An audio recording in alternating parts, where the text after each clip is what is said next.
समस्त देवों को पराजित कर दैत्यराज महिषासुर ने इंद्रासन को अपने अधिकार में ले लिया। इसके बाद संपूर्ण देवगण सृष्टिकर्ता ब्रह्मा जी को साथ लेकर उस स्थान में आ गए जहां भगवान शिव तथा विष्णु आसीन थे। उन देवों से देवताओं ने महिषासुर की विजय तथा अपनी पराजय का विस्तृत वर्णन किया। देवताओं ने भगवान से कहा, हे भगवान पराक्रमी, महिषासुर ने सूर्य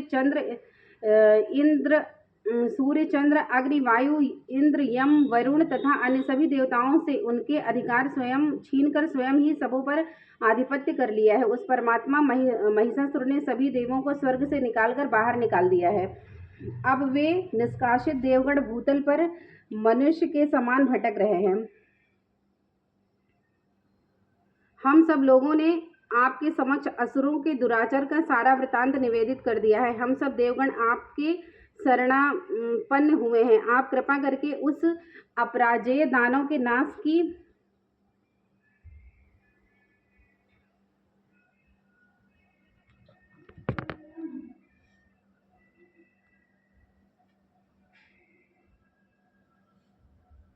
उस परमात्मा महिषासुर ने सभी देवों को स्वर्ग से बाहर निकाल दिया है। अब वे निष्कासित देवगण भूतल पर मनुष्य के समान भटक रहे हैं। हम सब लोगों ने आपके समक्ष असुरों के दुराचार का सारा वृतांत निवेदित कर दिया है। हम सब देवगण आपके शरणापन्न हुए हैं। आप कृपा करके मुझे अपराजेय दानों के नाश का कोई उपाय बतलावें। देवताओं के मुख से ऐसी अनहोनी घटना सुनकर भगवान विष्णु और शिव जी दानों पर अत्यंत कुपित हुए, जिसके फलस्वरूप उन देवाधिदेव की भौहें कुटिल हो गईं और उनकी मुखाकृति वक्र हो गई।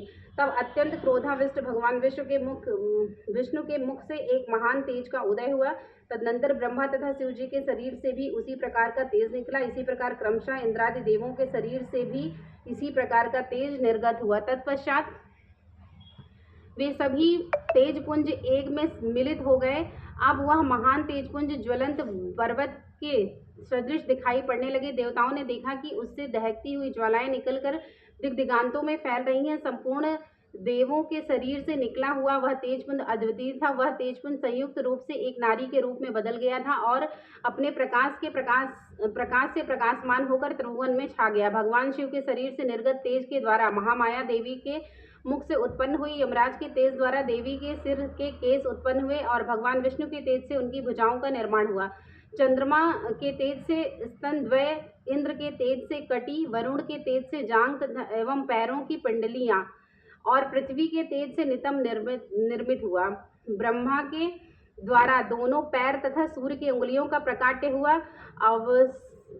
अष्टवसुओं के तेज से हस्तांगुलियों तथा और कुबेर के तेज से नासिका का निर्माण हुआ। प्रजापति के तेज से दंत पंक्ति तथा अग्नि के तेज से त्रिनेत्रों का प्रादुर्भाव हुआ। संध्या के तेज से दोनों भौहें और वायु के तेज से कान उत्पन्न हुए। इस प्रकार अन्य सभी देवों के मिलित तेज से देवी के संपूर्ण अवयवों का निर्माण हुआ। समग्र देवों के संयुक्त तेज से प्रकट हुई उस देवी की मूर्ति देखकर महिषासुर द्वारा समस्त देवगण अत्यंत प्रमुदित हुए। भगवान शिव ने अपने विशिष्ट अस्त्र शूल में से एक शूल देवी को अर्पण किया। भगवान विष्णु ने अपने चक्र की सहायता से नवीन चक्र का निर्माण कर दिया।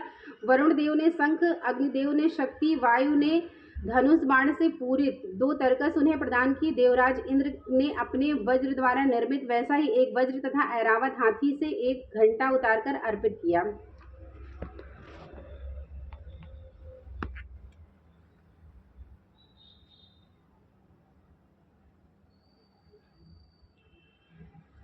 यमराज के कालदंड से प्रादुर्भूत दंड, वरुण के 5 फंदा, प्रजापति के स्फटिक, एक प्रकार की मणि की माला और सृष्टिकर्ता ब्रह्मा जी ने अपना कमंडलु देवी को दे दिया।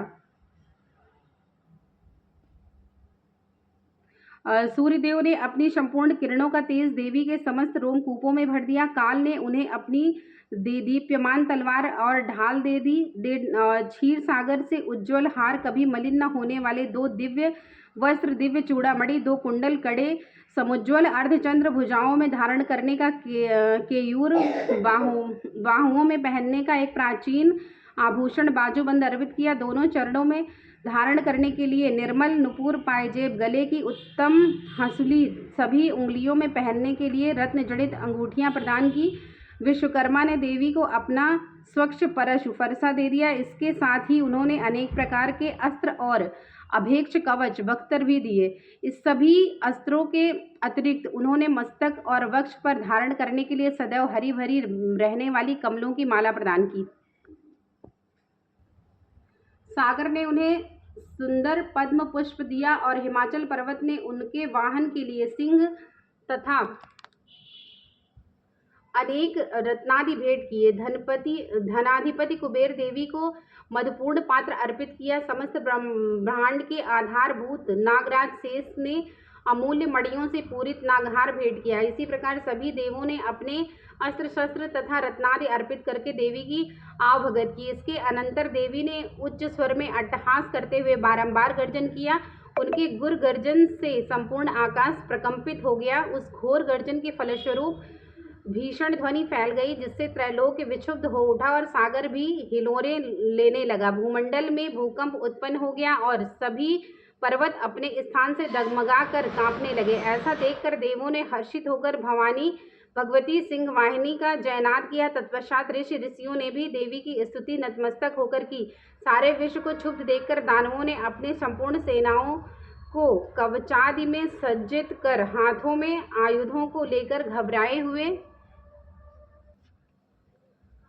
झटके से उठकर खड़े हो गए। उस समय महिषासुर अत्यधिक कुपित होकर बोल उठा, आह, यह सब क्या हो रहा है। इसके बाद संपूर्ण दानव से घिरा हुआ महिषासुर देवी की भयंकर गर्जन को लक्ष्य कर उसी दिशा में दौड़ पड़ा। उसने वहां पहुंचकर देखा, वह देवी अपनी अनुपम शोभा से त्रैलोक्य को आलोकित कर रही है। उनके पदभार से बोझिल हुई पृथ्वी रसातल में धंसती चली जा रही थी। मस्तक किरीट से मानो आकाश में एक रेखा से खींची दीख पड़ रही थी तथा वे अपने धनुष के टंकार से पाताल स्थित सप्तलोक को विक्षुब्ध कर रही थी। अपनी सहस्त्र भुजाओं के द्वारा देवी संपूर्ण दिग्दिगांतों को आच्छादित करके खड़ी थी।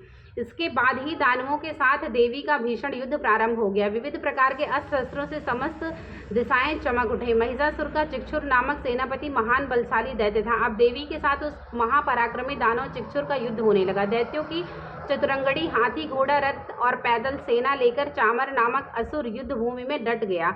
उदग्र नामक महाबलशाली दानव अपने 7,000 रथियों को लेकर रणस्थल में आ डटा। महाहनु नामक असुर अपने साथ में 1 करोड़ सेना लेकर लड़ने के लिए आ धमका। असिलोमा इस दानव के रोम तलवार की धार के समान तीक्ष्ण थे नामक असुर 500 रथियों के साथ रणभूमि में उपस्थित हुआ। बास्कल नामक दानव अपने 7 लाख सेना लेकर युद्ध करने लगा। पारिवारित नामक बलवान राक्षस अपने साथ 1 करोड़ अश्वारोही और गजारोही सेना लेकर युद्ध में आ गया। विडाल नामक असुर अपने 5 अरब सहयोगी रथियों की सहायता से युद्ध करने लगा। इन सबों के अतिरिक्त असंख्य दैत्य समूह रथ हाथी घोड़ा की सेना लेकर युद्ध में उद्गृत हुए। उस समारांगण में महिषासुर स्वयं करोड़ों सहस्त्र रथों हाथियों एवं घोड़ों की सेना सहित उपस्थित था। वे अगणित दानव देवी पर तोमर भिंदपाल शक्ति फेंक कर चलाया जाने वाला अस्त्र विशेष मुशल खड्ग परशु और पट्टिश नामक अस्त्र शस्त्रों को बरसाने लगा। कुछ एक दैत्यों ने देवी पर एक साथ मिलकर शक्ति का प्रहार किया। दूसरे ने अपने फंदे फेंककर देवी को बांधना चाहा। इसके अतिरिक्त कुछ दैत्यों ने देवी वध के उद्देश्य से उन पर खड्ग से आघात किया। दानवों द्वारा फेंके हुए अस्त्रों को लीला स्वरूपणी देवी ने क्रुद्ध होकर उन अस्त्रों को सहज ही काट डाला। फिर भी उनके मुखमंडल पर रंच मात्र भी क्लांति की छाया नहीं दिखाई पड़ी। एक ओर देवता और ऋषि मुनि उनका गुणगान कर रहे थे तो दूसरी ओर महामाया जगदम्बा उन दानवों पर अपने दिव्यास्त्रों से निरंतर वर्षा कर रही थी। इधर देवी का वाहन सिंह भी क्रोधित होकर अपने आयालो गर्दन के लंबे बाल को फटकारता हुआ राक्षसी सेना पर इस प्रकार पिल पड़ा जैसे किसी वन में दानव नल की अग्निशिखाएं धीरे धीरे बढ़ रही हों। रणस्थल में देवी द्वारा छोड़े हुए सभी श्वास अगणित गढ़ों के रूप में बदल गए और हाथ में परशु भिंदपाल खड्ग तथा पट्टिस आदि शस्त्रों द्वारा दानवों के युद्ध में निरत हुए। देवी शक्ति से उत्पन्न समस्त गण दानवों को दलते हुए शंख नगाड़े आदि बाजों को बजाने लगे। उस रणभूमि में कितने ही गण हर्षित होकर मृदंग आदि बजाने लगे। इसी बीच देवी ने त्रिशूल, गदा, तलवार आदि चलाकर तथा शक्ति वर्षण करके सैकड़ों राक्षसों को धराशायी कर दिया। कितने ही राक्षसों को तो घंटे की कर्कश ध्वनि के द्वारा संज्ञा विहीन कर मार डाला। देवी ने अपने पास में अनेक और कितने ही दानवों को तलवार की पैनी धार से 2 टुकड़ों में काट दिया। कितने ही राक्षस उनकी गदा की मार से आघात से रक्त वमन करने लगे। वक्ष में शूल बिंधने के फलस्वरूप इतनी भयंकर बाण वृष्टि की जिससे कितने ही दानवों की कमर टूट गई। अब तक जो राक्षस देवी पर बाज पक्षी की तरह झपट रहे थे, वे ही अब अपने प्राणों को गंवाने लग गए। बहुतों की भुजाएं ही धड़ से अलग जा पड़ी। कितने ही राक्षसों के सिर खंड खंड होकर पृथ्वी पर गिरने लगे तथा कुछ दानवों के शरीर कटकर 2 टुकड़े हो गए। जांग विहीन होकर कितने ही भूमि पर पतित हो गए। देवी ने कितने ही दानवों को बांह और एक पैर से लंगड़ा बना दिया तथा कितनों की एक आंख फोड़कर उन्हें 2 कट गए थे, फिर भी वे साहस पूर्वक पुनः उठ खड़े हो जाते थे। कितने ही राक्षस